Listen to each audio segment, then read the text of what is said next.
Hey guys, welcome back. I hope you are having an amazing day. Let's get right into the stories. The first one is an entitled people story. Moving to a new neighborhood is always a gamble. You never really know what kind of people you'll end up living next to. For the most part, I lucked out. My street was lined with tidy little homes occupied by polite, welcoming folks. Well, all except for one house. The property itself was nice enough, a cute little blue craftsman with rose bushes lining the walkway. But the inhabitant, who I'll call Karen for the purposes of this story, was about as welcoming as a rabid raccoon. I knew from the moment we first crossed paths that she was going to be a problem. I introduced myself with a friendly hello and received nothing but a scowl in return. Charming woman. It didn't take long for Karen's true colors to show. As head of the neighborhood homeowner association board, she took it upon herself to patrol the surrounding streets, clipboard in hand, searching for even the most minor infraction to report. Her favorite target seemed to be my poor, unsuspecting neighbors. One humid summer day, she called the city to issue a noise complaint about a child's birthday party. The family had merely set up a bouncy castle in their front yard. Karen claimed the joyful shrieks of children at play were disrupting the peace and her beauty sleep. Another time, she reported an elderly man because his grass grew half an inch too tall between mowings. Keep in mind, this man was recovering from major knee surgery and did his best to keep up with yard work. But Karen didn't care. All she saw was an unkempt lawn and a rule violation. Her obsessive patrolling and tattling quickly earned her the nickname Homeowner Association Karen among neighborhood residents. While I felt sympathy for my kind-hearted neighbors, I considered myself lucky to be spared from her wrath. That's because I didn't actually live in the boundaries of her homeowner association district. My street was just outside the reach of her clipboard. Or so I thought. My blissful immunity came to an abrupt end one sunny Saturday morning. I had just poured myself a steaming mug of coffee and settled down on the couch for some weekend reading. But before I could even crack open my book, an aggressive pounding sounded at the front door. I pressed pause on my music and hurried to answer. Swinging open the door, I came face to face with none other than Homeowner Association Karen. She stood rigid as a statue on my doorstep, eyes hidden behind dark sunglasses. In one hand, she gripped her clipboard, the other held a cell phone poised to dial. Without even a proper greeting, she launched into a tirade about my unsightly yard decor. Apparently, the whimsical gnome statue I had recently added near my flower bed violated Homeowner Association guidelines. Never mind the fact that I wasn't under homeowner association jurisdiction, and this was my own private property. I barely got a word in to point this out before she declared she would be calling cops to report a neighborhood disturbance. True to her word, she furiously punched numbers on her phone while glaring daggers in my direction. I stood in stunned disbelief as she announced to the dispatcher I was posing a threat to community decency and aesthetics, all over a silly knee-high statue. Part of me wanted to laugh at the absurdity, but I also felt unease stirring in my gut. Surely this obsessive harassment couldn't be legal. The bizarre gnome cop's call was only the beginning. Over the next several weeks, hardly a day went by without Karen making her uninvited presence known. If she wasn't pounding at my door, she was staking out the street in front of my house, waiting to call in anything she deemed a violation. Trash can lid left open after pickup? Cops complaint for promoting vermin infestation. Had a friend over who parked slightly crooked on the street? Cops called for a parking infringement. Hosting a family barbecue in my backyard. Cops notified there was excessive noise and commotion. Each time the police would arrive, look bemused when there was clearly no issue, and leave after giving Karen a warning. But the calls kept coming day after day. The harassment was affecting my sleep, my mental health, and my sense of safety in my own home. I started avoiding backyard get-togethers for fear the cops would show up. I triple-checked for any potential violations before taking out trash or getting the mail. I even began parking my car a block away just to avoid further confrontation. After 2 straight weeks of multiple daily cops calls, I'd had enough. I decided to fight back and stop letting fear rule my actions. A friend recommended I start by filing an official report of harassment with the city. She even offered to act as a witness to some of Karen's antics. With documentation in hand, I then presented my case to the Homeowner Association Board President. I provided proof that I resided outside their jurisdiction, yet Karen was still improperly using her role to target me. To my relief, the Homeowner Association President was understanding. He assured me he would be having a serious discussion with Karen and putting an end to her reckless cops calls. I held my breath in anticipation, hoping this joint action would finally halt Karen's insane crusade. Incredibly, it seemed to do the trick. The constant knocks at my door and shrill cops calls tapered off. Of course, I caught the occasional glimpse of her squinting eyes peering from behind closed curtains, but the barrage of harassment ceased. Unfortunately, my relief was short-lived. Only 2 weeks later, the excessive cops calls resumed, this time with a vengeance. Karen must have received a warning at most. Now she seemed even more unhinged. On a mission to gather evidence, I installed security cameras aiming at the street. The footage I captured horrified me. Karen was skulking around my property at all hours, day and night. She scrutinized every inch of my yard and took photos on her phone, no doubt preparing her complaints. Some clips even showed her rattling my doorknob and peering through windows. Armed with this incriminating footage, I obtained a restraining order banning Karen from setting foot on my property. I also threatened legal action if the stalking and cops abuse persisted. Soon after, notices went up that a vote was scheduled to remove Karen from the homeowner association board. The fed-up neighbors had finally had enough and were staging a coup. In a landslide vote, Karen was stripped of her title and authority. Last I heard, karma had finally caught up to her. She received a hefty fine and probation for the misuse of cop services. She also faces a criminal stalking charge thanks to my diligent evidence gathering. While part of me pities the fact that she has nothing better to do than harass innocent neighbors, I'm mostly relieved she is no longer everyone's problem. The neighborhood feels brighter and safer without her dark cloud looming. As for me, I can finally relax in my own home and yard without worrying what minuscule violation Karen will try to pin on me next. She may have gotten away with her power trip for a while, but this homeowner association, Karen finally met her match. The next one is a pro-revenge story. So this happened yesterday. I'm not working at the moment, but I've been trying to keep myself busy by offering to help people in my family and friends circles, giving them lifts, helping them move, etc. All in all, I consider myself a pretty generous person. Yesterday, my younger brother finally managed to get a few days off work, and he was going up the coast with some friends for a nice relaxing getaway for one of their birthdays. He'd asked me weeks before if I could give him a lift, as he had chef school that day and wouldn't be able to get a lift to the house with his friends as planned. I said sure, no problems. The day came around, I picked him up early as he finished quickly, and we got on our way. The drive wasn't bad, took about 1.5 hours, and we just chatted and listened to music all the way there. It was a nice drive. At this point, it was around 4:30 p.m. when I dropped him off and turned around to go home. I got probably halfway home when I saw someone parked up by the side of the road waving me down. So I decided to pull over as a few cars ahead had already driven past without stopping. They dodged a bullet. Enter an entitled parent and her POS kid. EP, can I help you? Me, looking confused since she waved me down. I thought maybe you needed some help. Is everything okay? EP, no, we ran out of petrol. Me, oh, okay. That's a pretty easy fix. The next town I knew had a service station as I passed it on the way there, and it was only another 5 km up the road. Me, I can drive you into the town to get petrol and bring you back here. EP, okay, she says simply, her son picking up some of the gravel by the roadside and throwing it into traffic, 60 miles per hour highway. Me, hey, don't do that, champ, it's dangerous.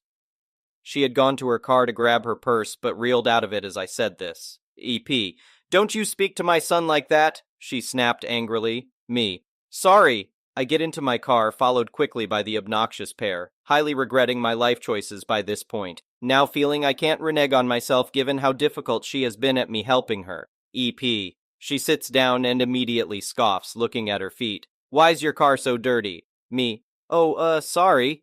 I used to put my work boots down there, so it got kinda dirty over time. EP, you could clean it up, you know? Me, I laugh nervously and just nod, pulling away and wanting this to be over with as fast as possible. I left my phone in the center console and she grabs it up. EPP, can I call someone? My phone ran out of charge, that's why we were stuck out there. Me, oh yeah, go ahead. I have unlimited calls, so I really didn't care. Either she thinks the person on the other line can't hear her, or she's trying to contact them without the use of the phone because she is shouting. Meanwhile, her son suddenly leaps up between the two front seats, looking out the front window. I quickly slow down a bit in shock. Whoa, put your seatbelt on, dude. The mother just glances at him and pushes him into the back seat, and I have to tell him to put his seatbelt on again before he actually does. I'm furious by this point, but I could already see the town ahead, and she'd thankfully only had a short conversation and put my phone back. We pull up to the pump without issue, but she sits there for like 10 seconds, giving me this quick sideways glance with her arms folded, and I don't even have to ask if this woman wants me to get the gas for her. I know she does. And then I think, I didn't know if it was going to work, but I wanted to try, and here I am. I get out of the car and grab a 5L jerry can they had for sale, holding it up for her approval, and she nods. I fill it up and walk up to the passenger side door and open it. EP. What? Me. Oh, I just wanted to know if your son wanted to pick out an ice cream. I know it's a hot day today. She looked shocked for a moment, and for the first damn time smiled. The kid practically leapt out of the car, and much to my happiness, so did she, following him in there. I walk in, put the jerry can onto the counter as he quickly comes up with his ice cream. Me. Oh. 1 second, I left my phone in the car. It has my debit card in it. I smile as soon as my back is turned to them, getting into the car and casually driving off, relishing in the sight of her running out of the service station, screaming who knows what profanities. All in all, it only ended up costing me about 20 minutes of my time, but the feeling I got as I drove away was priceless. I wonder how long it took them to get back to their car. I got home fine and a solid gold story in tow to tell my family. Best drive ever. I only hope the poor guy running the servo didn't cop it too bad from that crap storm of a human. The next one is a petty revenge story. So my dad is a preacher and my mom does Sunday school. Any other PKs will know that means I was never allowed to win judged contests at church like pumpkin carving. If I found the golden egg at Easter, I had to put it back so someone else could get it. And I never got the solos in the choir, unless no one else wanted it, because my parents were afraid the other parents would think they were just giving me things I don't deserve, even if my pumpkin was the best or I was the only one who was even singing in the choir. Afterward, my parents would always take me and my sister out for a treat if something like that happened. We just weren't recognized publicly. I was 13 or 14, and we were working on a song for Easter that had some pretty low notes. There wasn't a solo, but my mom had me closest to the microphone since I was the only one who could hit the notes most of the time, and they pointed the speakers back at us so the others could hear me and hopefully adjust their pitch. Karen's daughter was a little younger than me, and she could sing nicely, but she was a high soprano and couldn't hit the lower notes. She had gotten not one but 2 solos in the Christmas play. One during one of the songs with everyone else, the other was her singing alone while I played the piano. During our song you could barely hear her. She was off-key and off-tempo with my playing because she refused to take the music home with her to practice. Anyway, Karen walks in and watches for the rest of the rehearsal. After a bit, when Mom thinks everyone's got the hang of it, she has me move to my normal spot, in the back middle so everyone could hear me during the actual performance. This tends to happen often with young country kids with little to no singing experience, and we continue as normal. Karen's daughter is about 2 people to the left of the mic and still isn't able to hit the low notes, but everyone else is doing okay.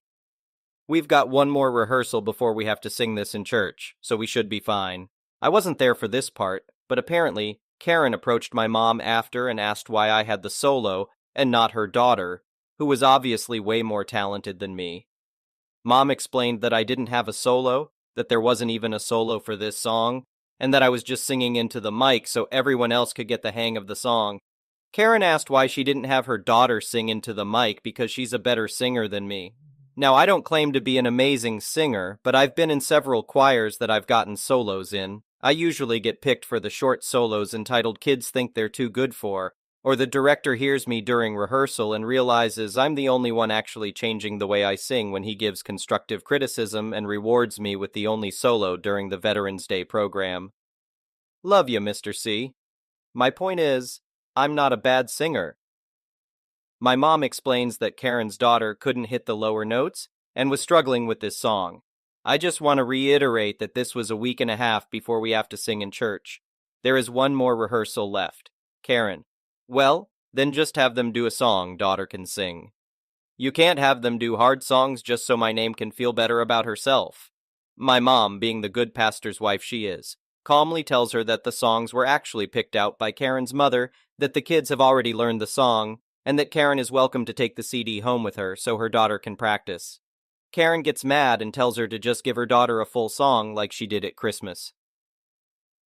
My mom explains that the only reason her daughter had that solo was that a lot of people wanted me to play the piano since they had never heard me play, and I didn't want to do it myself because I was afraid people would think I was getting special treatment for being the pastor's kid. Not such an irrational fear now, huh, Dad? Karen scoffs.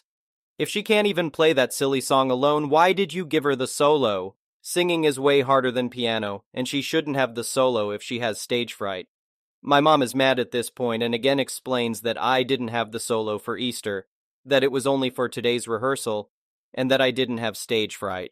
There weren't any solos for the Easter songs, and the daughter wouldn't be able to learn it in time at this point. Everyone else is gathering in the sanctuary to do the benediction, so Karen shuts up for the time being. The next week, the daughter comes in with some song lyrics and says her mom wants her to sing it on Sunday. This was Thursday. I'm looking over her shoulder and not knowing what had happened last week, I mentioned that I think that song is in my piano book. Since we go straight from my piano lessons to church, I look and I do have it. Since Karen hadn't sent a CD, my mom just smiles and tells the daughter that she can sing it and I would play the piano with it. I run through it alone a few times while everyone else is eating dinner, and then we go through it together after we had gone through all the other songs. Karen comes in and sees us rehearsing together and starts talking loudly to my mom, which makes me mess up, having learned this song in about 10 minutes. I stop and Karen starts saying that her daughter deserved a solo to herself and shouldn't have to share the spotlight with a spoiled brat who can't even play. My mom calmly points out the obvious, that Karen distracted me and that I was doing very well considering how fast I had learned the song. She then tells me and the daughter to run through it again. As we do, the grandmother walks in and comments on how she was excited to hear me play again, and that we sounded amazing. If you've ever met a Southern mom, you know you don't get mad at someone else when your mom's in the room, unless you're 110% sure she will side with you. Karen backed off and pouted for the rest of the night. Her daughter was supposed to be staying with one of the other church kids that night since we were out of school the next day for Good Friday, which means Karen left at the same time as her mother and couldn't say anything about it. Easter Sunday comes and the same thing that occurred at Christmas happened. I had practiced nonstop for 2 days, so I would be perfect, and Karen's daughter sounded like she hadn't practiced since Thursday, which she probably hadn't. I noticed that during the group songs the microphone was a lot closer to us than usual, which meant instead of everyone being about the same distance from the mic, I was about 6 inches to a foot closer than everyone else. I listened to someone's recording later, and you could hear me ever so slightly louder than everyone else. I'm 99% sure that was on purpose. Way to go, Mom. The next one is a malicious compliance story. A few years ago, I was meeting 2 friends at the county fair. I was running late due to the traffic, and the fair is a pretty big deal around here, so I told them to go ahead without me. When I finally got there, I went to the ticket booth to buy a ride pass. For $10, you could get a wristband allowing you unlimited rides. This was a much better deal than getting single ride tickets, which cost $1 each. Except this year, something was strange. Usually you could buy just one wristband, no problem, but for some reason the only way to buy them this year was to get 2 at once. Now, obviously, my 2 friends had bought their wristbands together, so I didn't have a second person to buy one with. I went up to the ticket taker, who looked a lot like a stereotypical entitled person. The short blonde bob, the oversized sunglasses on top of her forehead, the rolls of fat hanging out of her red vest all of the fair workers were wearing. She looked at me and said in the most annoyed voice, "Can I help you?" "Yes, I wanted to buy a ride pass, but I don't have a second person to buy it with. Could I just have one wristband?" "What are you telling me? You have no friends? Did you seriously come to the fair alone?" "I didn't come alone. It's just my friends already bought wristbands." "That's it? You don't have a sibling, cousin, parent, anything? I find that hard to believe." "Yeah, of course I do. They're just not here." "And you only have 2 friends? Maybe if you had more, it wouldn't be a problem.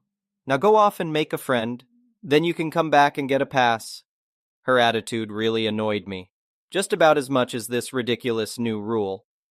Like, if they could sell you 2 passes, then what was the problem with selling one? I get most people don't go to the fair alone, But what if there was an odd number of people? I really didn't want this annoying ticket taker to have her way, so I did just what she said and decided to make a friend. Standing behind me in the ticket line was a pregnant mom and her daughter, about 8 or 9. I was assuming the mom wasn't going to be riding any rides, and they seemed to be giving in and just getting single ride tickets. That's when I got an idea. I pulled the little girl aside and asked her if she would like to get a ride pass. She said yes, and I got back in line with them. "Did you make a friend yet?" asked the annoyed ticket taker. "I did, actually. Me and my new friend here would like to buy a ride pass," I said, smirking. The ticket taker stuttered and tried talking back, but there was nothing she could do. The rules stated that the pass had to be bought by 2 people. It never said that they had to be together or even know each other. The mom and I each paid $10 and took our wristbands. The daughter thanked me and we parted ways. I went to catch up with my friends and we spent the rest of the day at the fair. I went back to the fair the next day, but this time with my twin sisters, where I discovered a new rule. The passes only lasted 1 day, and new ones had to be purchased every day of the fair. This was annoying, but there was nothing I could do. Of course, there was the same angry, overweight ticket taker who was there yesterday. My sisters bought their passes together, and I decided to do the same thing I did the previous day, just to spite her. I turned to the person behind me and offered to buy our passes together since he was in a group of 3 people. He said yes, and we went up to the ticket booth. "Me and my new friend here would like to buy a ride pass," I said while looking at her with a big grin. Even more annoyed than last time, she took each of our tens and gave us wristbands. Of course, she purposefully ripped mine while tearing apart the sheet of bracelets, but it was still so satisfying to beat her at her own game. The next year, the single-person ride passes were back because of complaints from people, including me. Turns out, the fair was just trying to make more money by forcing more people to buy the more expensive single-ride tickets. Their plan didn't work because I had found a simple loophole that was used by other people as well. They still had passes for 2 people at a discount, so for my benefit and theirs, I would always find a stranger and go to the booth where that annoying lady was. She would always be absolutely pissed as I said, "Look, here's my new friend. We would like a ride pass." Thank you for watching. I would really appreciate it if you could like the video and subscribe to our channel if you haven't already.